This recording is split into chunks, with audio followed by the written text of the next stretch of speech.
crash demonstrated the vulnerability of the housing market and its capacity to trigger widespread recession.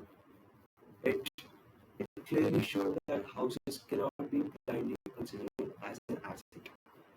But even after such a catastrophic event, most of the population consider their houses as an asset. You know why? Because they are financially illiterate.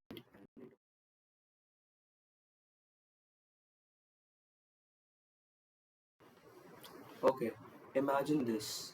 You are a young man and have secured a great job, a very high paying job, and you are now living in a rented apartment in New York. The average rent in New York is around $2,000 a month. That is $24,000 a year.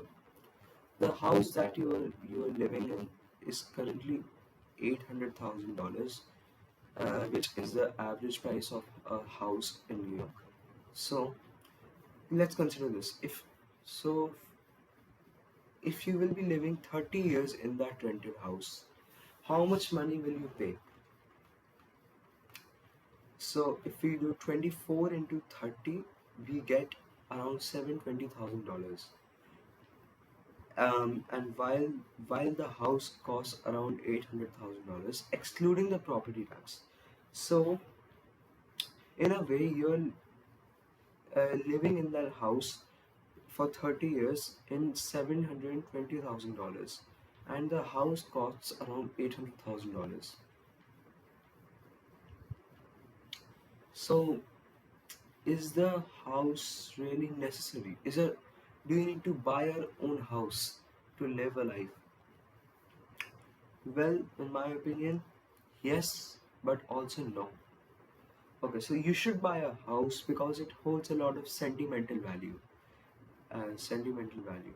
But what most people don't realize is that a house cannot be considered as that their own house that they have bought from their own money cannot be considered as an asset, but can be considered as a luxury. So what most people do is when they get enough money, they buy their own house. But this money that they use to buy their own house can be used to do something else. And that something else means building a strong asset column.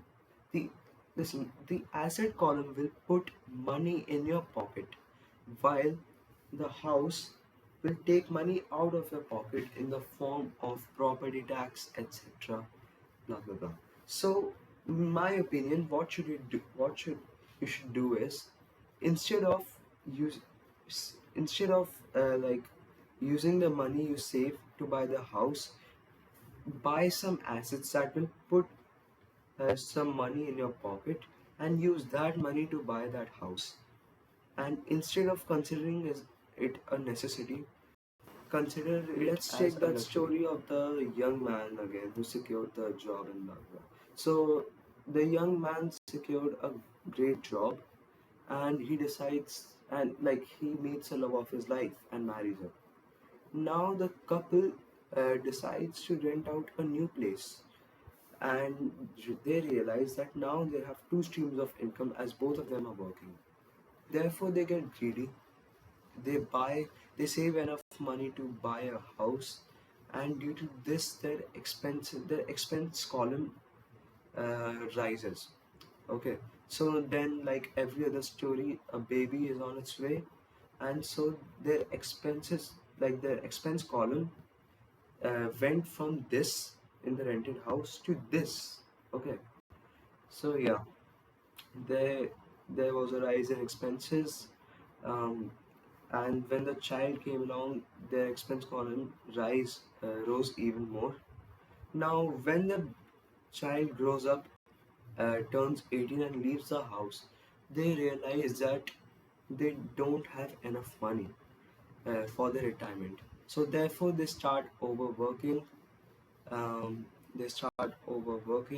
so that they can get an early, so that they can easily retire. Blah blah blah, and what they thought was an asset, their house, depreciates in value.